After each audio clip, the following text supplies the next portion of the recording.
Telugu Desam party అధినేత చంద్రబాబు నాయుడుకు ఈసారి ఎన్నికలు చావోరేవో సమస్య. ఆయన అధికారంలోకి వస్తేనే పార్టీ మనుగడ ఉంటుంది, లేకుంటే పొరుగున ఉన్న బీఆర్ఎస్ పరిస్థితికి ఏమాత్రం తీసిపోదు. అది ఆయనకు తెలుసు. వయసు రీత్యా చంద్రబాబు నాయుడు ఇంకా 5 ఏళ్లలో పార్టీని బలోపేతం చేసే అవకాశం ఉండదు. మరోవైపు ఇది ఆఖరి ప్రయత్నం. ఎందుకంటే ఇప్పుడు గెలవకుంటే ప్రజలు టీడీపీని సుదీర్ఘకాలం ఆదరించరన్న భయం కూడా పార్టీ నేతల్లో నెలకొంది.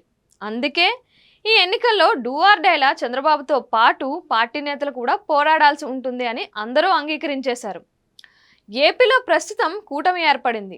టీడీపీ బలమైన పార్టీ, క్షేత్రస్థాయిలో బూత్ లెవెల్లో పటిష్టమైన కేడర్ ఉన్న పార్టీ, దశాబ్దాలుగా ప్రజల్లో ఉండటమే కాకుండా అధికారంలో కూడా ఎక్కువసార్లు ఉన్న జెండా అది. దీనికి తోడు బలమైన సామాజిక వర్గం, ఏపీలో అత్యధిక సామాజిక వర్గం కాపు ఓటర్ల మద్దతు ఉందని భావిస్తున్న జనసేన కూడా మిత్రపక్షంగా ఉంది.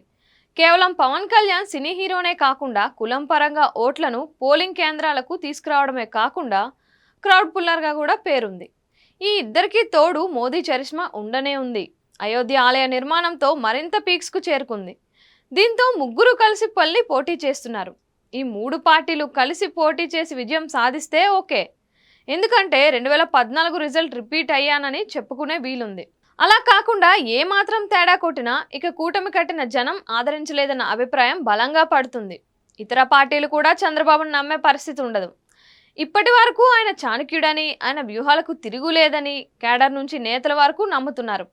ఈసారి కూటమి విఫలమైతే మాత్రం కేడర్ కూడా బయటకు వచ్చే పరిస్థితి ఉండదు. అందుకే చంద్రబాబుకి ఎన్నిక జీవన్మరణ సమస్య అయింది.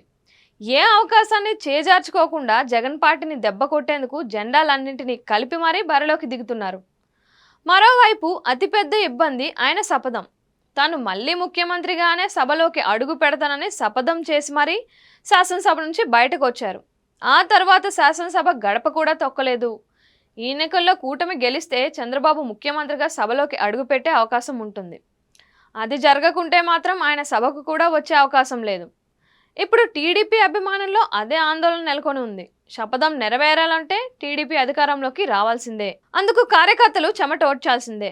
ఇన్ని కారణాలు ఇప్పుడు టీడీపీ క్యాడర్ను, అభిమానులను వేధిస్తున్నాయి.